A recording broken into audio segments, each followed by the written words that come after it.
Ang programang ito ay rated SPG. Striktong patnubay at gabay ng magulang ang kailangan. Maaaring may masiselang tema, lengguwahe, karahasan, sexual, horror o droga na hindi angkop sa... Ngayon, andito po kami sa venue.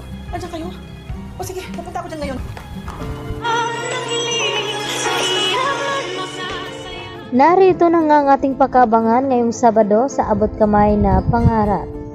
Hindi nga pinagbigyan itong si Giselle sa pag-iusap niya dito kay Eric na sana raw ay tulungan siyang makasama ang kanilang anak na si Justin kahit isang araw lang. At dito nga na sinabi ni Eric kay Giselle na marami pa daw silang lakad at alam na daw ni Giselle kung ano man ang sagot sa kanyang hinihinging pabor. At dito rin na napaiyak na lamang dahil sa sama ng loob itong si Giselle na kahit kailan ay hindi talaga siya mapapatawad ng kanyang anak.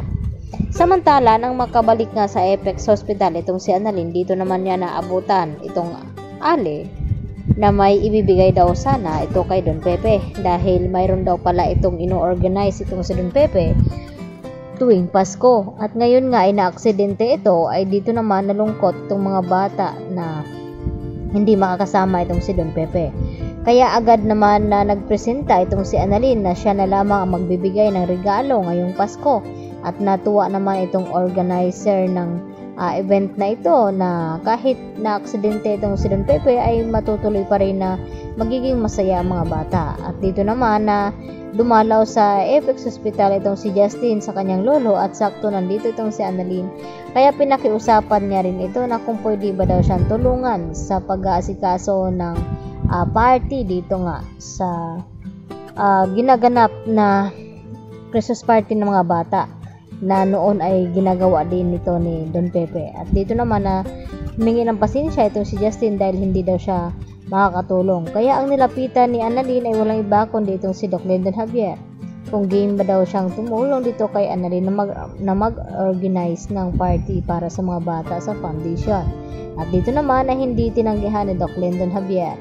Kasunod nito ay nabanggit din naman dito ni Annalyn sa kanyang tita Giselle at kanyang ama na si RJ ang tungkol sa ginagawang pagtulong ni Don Pepe sa mga batang mga kapuspalad tuwing Pasko.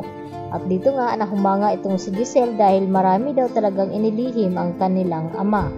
At dito naman na natuwa itong si Giselle at sinabi dito kay Annalyn na tutulungan niyang mag-asikaso dito nga sa event na gagawin. At siya na nga ang naghanap ng venue kung saan magsiselebrate sila.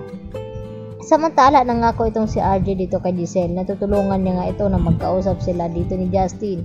Subalit ay nabalitaan nga dito ni Giselle na babalik na nga ng US itong si Justin kaya labis na saktan itong si Giselle. At dito na sinabi dito kay Obeng na aalis na lamang kanyang anak ay hindi pa niya ito nakakausap. Kaya inakala ni Giselle na hindi na daw talaga sila magkikita. Subalit tumawag itong si Annalyn na hindi pa daw huli ang lahat at naroon nga itong si Justin sa venue kung saan gaganapin itong Christmas party ng mga bata. At minamadali naman ni Annalyn na papuntahin doon itong si Giselle dahil aalis na rin maya-maya itong si Justin. Kaya nagulat nga ang lahat nang biglang dumating itong si Giselle at nakiusap dito kay Justin na sana wag daw siyang iwan at mag-uusap muna sila at wag daw munang umalis itong si Justin papuntang US dahil balak nga dito ni Giselle na ito muna ang magmamana itong si Justin sa Apex Hospital at mamamahala na ngayon nga ay hindi pa nakarecover ang kanilang ama na si Don Pepe at hindi pa nakakabalik bilang pagdodoktor itong si RJ. At yan naman ang ating pagkatutukan at aabangan kung mapagbigyan nga ba ni Justin ang hiling ng kanyang ina at kung magkakaroon nga ba ito ng awa na manatili muna dito kay Giselle at huwag munang umalis papuntang US. Yan po aking karagdagan latest update at maraming pong salamat sa inyong panonood at hanggang sa muli mga kapuso. Bye-bye!